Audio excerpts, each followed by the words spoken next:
Ok, comme c'est les transports et c'est les déclarations qui vous fait qu'il y ait beaucoup d'argent, la première des choses, qu'est-ce qu'il faut faire? On a fait l'exonération. Mais ça n'a pas changé les prix. Justement. Pourquoi ça n'a pas changé de prix? Maintenant, la deuxième question qu'il faut se poser, ça n'a pas changé de prix parce que non seulement nous subissons cette économie. Je vous dis, lorsque vous regardez les pays de l'Afrique centrale, j'ai appelé un ami qui est en Tanzanie. La semaine dernière, c'était le mercredi. Il devrait m'acheter quelque chose. Qu'est-ce qu'il m'a dit? Il m'a dit le shilling aujourd'hui est à 265. Donc ça signifie, même au niveau de la Tanzanie, le dollar a flambé encore. Et lorsque le dollar flambe à partir de l'extérieur, même les produits qu'on devrait nous ramener à 10 $, automatiquement ces produits-là nous reviennent avec un prix supérieur. Quels que soient les produits, quelles que soient les mesures économiques que vous allez prendre, donc ces produits-là vont rester avec un prix très élevé. Je ne suis pas en tant que Congolais content de l'économie que nous avons aujourd'hui. Ça, je suis sûr. Pourquoi? Mais nous devons comprendre, la magie aujourd'hui, c'est que nous devons réfléchir, là où je suis d'accord avec Ramsès, c'est de dire, nous devons réfléchir à produire. Mais la bonne question, est-ce que les 2 mois que Vital Kamerhe a fait au pouvoir aujourd'hui, est-ce que nous pouvons s'aimer, récolter, produire pour diminuer les coûts? Quasiment non. Vu que l'économie a bougé au niveau mondial, donc acceptons qu'aujourd'hui... On peut accepter de finir les mandats dans ces sens-là. Vous savez, il ne faut pas être hypocrite avec la population. Et c'est que nous ne voulons pas peut-être gober, nous ne voulons pas gober la vérité. Il n'y a pas une magie aujourd'hui que le gouvernement peut faire. Parce qu'ils ne produisent pas. Il n'y a pas de magie. Il n'y a pas de magie. Pourquoi on gère si on ne peut pas... Il n'y a pas de magie. On n'est pas à l'époque de Dieu où il faut prendre 5 poissons, les transformer pour nourrir tout le monde. On est à la phase où nous n'avons pas de minoterie dans la province. 2, nous n'avons pas de champs de maïs ici. 3, nous achetons ça en Afrique du Sud. 4, l'économie de l'Afrique du Sud. Maître Allais, vous avez dit que vous avez hérité de ces problèmes. Ce n'est pas la première fois. 5 ans, là je suis dans l'optique des quinquennats de Félix Tshisekedi. Si le problème n'est pas résolu, vous allez recommencer un autre quinquennat avec les mêmes problèmes de maïs. Oui, il est vrai qu'aujourd'hui, le ministre de l'Agriculture est en train de mettre... vous avez vu d'abord au niveau de la province, au départ, les Katanga dépendaient 100% de l'extérieur. Justement. Mais avec le gouverneur Kiaboula, nous avons mis quand même une petite politique en jeu aujourd'hui. Nous ne produisons pas à la dimension que la population attend. Mais c'est un pas aujourd'hui que nous ayons nos minoteries katangaises qui produisent. C'est déjà un pas qu'on n'avait pas il y a 18 ans. Donc, allons d'abord avec le minimum que nous sommes en train de faire, mais les dirigeants ou les autorités doivent prendre maintenant des décisions pour qu'il y ait expansion de la production, afin qu'on puisse couvrir la masse de la population qui nous égorge aujourd'hui. Ramsès Mouteba, Maître Alain dit il n'est pas fier. C'est qui est vrai de l'économie actuelle du pays, mais il pense qu'il n'y a pas de magie à opérer ou à attendre. Mais 5 ans durant, vous, au niveau de l'IDPS, est-ce que vous êtes fier de ce que vous avez rendu du social de la population? Merci beaucoup, M. JC. Par rapport à la question, j'aimerais d'abord répondre à la question, la première, et en plus de cela, par rapport à ce que vous venez d'ajouter concernant les sociales, parce qu'il faut faire la part des choses sur tous les éléments possibles. Aujourd'hui, il est question d'abord de l'économie. Lorsqu'on parle de l'économie, il y a 4 défis à relever. Il y a les défis de résilience, il y a les défis des recettes, il y a les défis de croissance, il y a les défis également de la démographie. Ça, c'est un élément très capital. Nous ne pouvons pas chercher aujourd'hui à se réjouir par rapport à la solution qui n'est pas durable. Ce qui est beaucoup plus important, nous devons réfléchir maintenant à la solution durable. Certes, Vital Kamerhe a trouvé les problèmes. Ce n'est pas dans 2 ou 3 mois qu'il va résoudre tous les problèmes. Mais en tant que tel, parce qu'aujourd'hui on parle des institutions, Vital Kamerhe représente toute l'économie de notre pays. Quelles sont les stratégies qu'il a mises en place? Quels sont les projets ou une étude minutieuse pour résoudre à cette question de l'économie qui pose un problème de notre pays? C'est là que se pose notre problème. Et c'est là où nous nous posons beaucoup plus de questions. Parce que la gestion d'un pays est différente de la gestion de nos maisons. Il y a ce qu'on appelle la continuation de la gestion de la chose publique.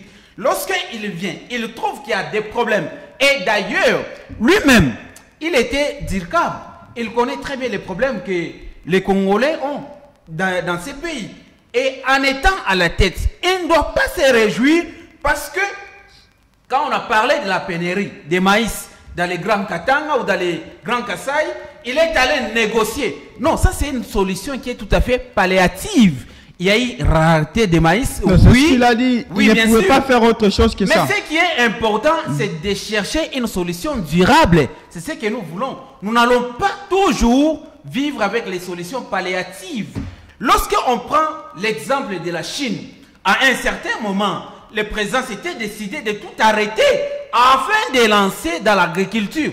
J'aime beaucoup plus l'interview de son excellence Vital Kamerhe qu'il a accordé il n'y a pas longtemps. Il a dit, nous devons maintenant réfléchir comment nous lancer dans l'agriculture. Parce que l'économie d'un pays ou le développement d'un pays ne réside pas uniquement dans les minéraux. Mais ça ne doit pas venir de Vital Kamerhe, ça doit maintenant venir du géniteur du pouvoir qui est Félix Tshisekedi. Les géniteurs du pouvoir, bien sûr, oui, c'est toute une institution. Mais lorsque on parle de la gestion, il y a les ministres sectoriels. Chaque ministre a ce qu'on appelle les job description. Ouais, dans son secteur, qu'est-ce qu'il apporte comme apport? Parce que quand on parle de la République, on ne voit pas seulement un seul individu qui est le président de la République, Félix Antoine Tshisekedi. Lorsque vous lisez la Constitution, vous allez comprendre que c'est le gouvernement qui a toute la gestion dans ses mains. Quand on parle de la production, on parle de l'économie, on parle de l'industrialisation, on parle de santé pour tous, on parle même du social, vous allez voir qu'il y a les ministres sectoriels qui sont censés apporter ou proposer les solutions idoines chaque fois qu'il y a le concert des ministres. Certes, c'est le président de la République qui préside les conseils des ministres. Mais chaque ministre, dans son secteur, il doit apporter les solutions. Notre souci majeur, c'est quoi? Il faut quitter dans les solutions palliatives, chercher les solutions durables. Je vous donne un exemple simple. Rapidement, comme ça, on prend... Les Grecs, ils produisent les maïs dans 2 mois. Qu'est-ce qui empêcherait de créer un partenariat avec eux? Étudier leur technologie. Ils font quoi pour avoir du maïs dans 2 mois? Vous semez le maïs aujourd'hui, 2 mois après, vous avez le produit fini. Ça n'empêche pas également de chercher les partenariats avec un bon côté ou avec les gens qui peuvent vous apporter un plus. Ce qui n'est pas normal. Merci Ramsès. Il y a ceux-là qui ne veulent pas copier la bonne qualité de la production des autres. Ils préfèrent rester sur l'économie stagnante. Et avec l'économie stagnante, on ne peut pas faire évoluer notre pays. Alors, le temps de recevoir Clément Kabamba, juste une question. Vous avez quelques secondes, je permets à ce qu'il puisse s'installer. Est-ce que vous avez l'impression que les gens sont un peu durs envers le ministre de l'économie actuel parce qu'il s'appelle Vital Kamerhe?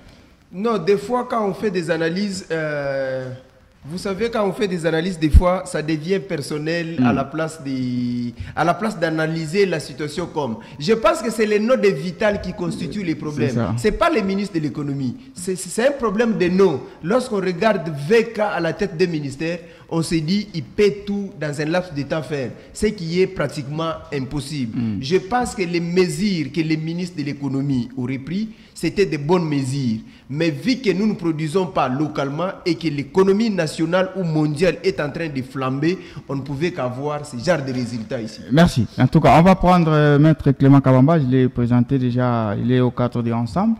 Dans 3 minutes, vous allez répondre à cette question. Et puis, on va prendre la deuxième dimension donc, de notre débat qui est le ministère de la Défense. Maître Clément, bonjour et bienvenue. Comment se porte l'économie congolaise sous Vital Kamerhe? C'était la question, elle est directe. Bon, comment se porte l'économie sous le leadership de Kamerhe? Je pense que les choses n'ont pas encore bougé, pas du tout, parce qu'il faut qu'on dise les choses clairement. Beaucoup de gens peut-être s'est trompé que Kamerhe allait venir par une baguette magique faire redresser les choses, mais en averti déjà, je savais que Kamerhe lui-même, c'est toute une problématique. On n'allait pas tout de suite déjà passer à des grandes mesures, parce que lui-même aussi, je pense que comme politique, il y a des choses qui ne fait pas correctement pour arriver à ce que l'économie soit redressée. Par exemple quoi? Non, mais vous savez, quand on prend des mesures, des mesures qui n'ont pas assez de soubassement pour pouvoir peut-être faire plaisir aux gens pendant un laps de temps et qu'après qu'on se soit rattrapé par la réalité, c'est pas responsable. Le responsable, c'est lui qui se projette dans le temps. Quand vous êtes à la tête d'un grand département comme l'économie nationale, il faut réfléchir, prendre du recul pour d'abord mettre en place un plan déterminé pour pouvoir redresser les choses. Déjà que nous connaissons que notre économie est beaucoup plus extravertie, on ne produit presque pas grand-chose, surtout toute notre alimentation est importée, pardon. Alors il faut savoir c'est quoi qu'on doit faire concrètement pour que à moyen terme, même à long terme, pour qu'on arrive à redresser les choses. C'est vrai que vous pouvez passer, mais si vous laissez les choses ou un plan donné que vous avez laissé même. Il a dit qu'ils ont hérité quand même de tout ce chaos. Absolument. Non, mais c'est pas qu'ils ont hérité des chaos. Le malheur, parfois, dans notre pays, c'est qu'on peut hériter d'un plan déterminé que suivaient les prédécesseurs. Mais les gens pensent que si je continue avec ces plans, c'est un peu comme pour faire l'apologie de celui qui est parti.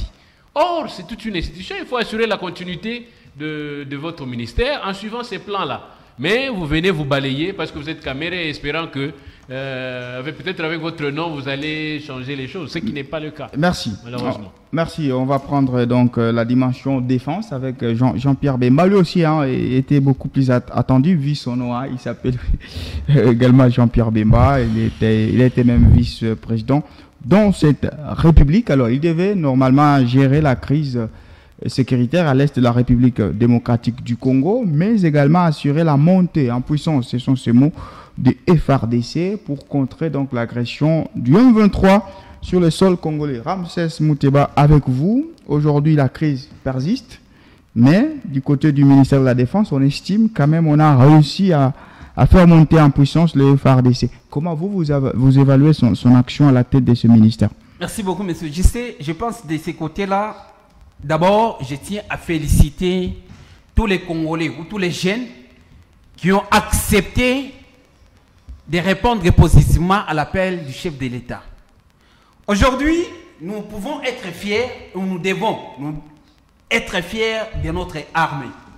Parce que quand vous suivez même les pays voisins, même notre voisin Paul Kagame, il a même pleuré sous prétexte que la montée des puissances ou l'agitation au sein de l'armée, c'est comme si ils ont les ambitions d'attaquer le Rwanda. Or, le Rwanda n'a aucun problème avec la RDC. Et vous allez comprendre qu'avec tout ce qui se passe, il n'y a pas longtemps qu'hier, Paul Kagame a pris la décision de revoir certains généraux ou de mettre en retraite certains généraux, entre autres les tout-puissants. À l'époque, chef d'état-major en République démocratique du Congo et au Rwanda, James Kabarebe. Ce qui est beaucoup plus intéressant dans ce secteur-là, que même les pays qui doutaient des stratégies mises en place par le président de la République, ils commencent même à l'apprécier. Par exemple, quelle stratégie, Ramsès? La stratégie de réformer notre armée. La stratégie de doter de la logistique comme il se doit, la logistique qui respecte les normes internationales, bien sûr, au sein de notre armée. Et la meilleure stratégie, c'est différencier les différents. Donc, faire la différence entre les militaires qui sont au front. Donc, les différents régiments. Les régiments, justement. Les régiments.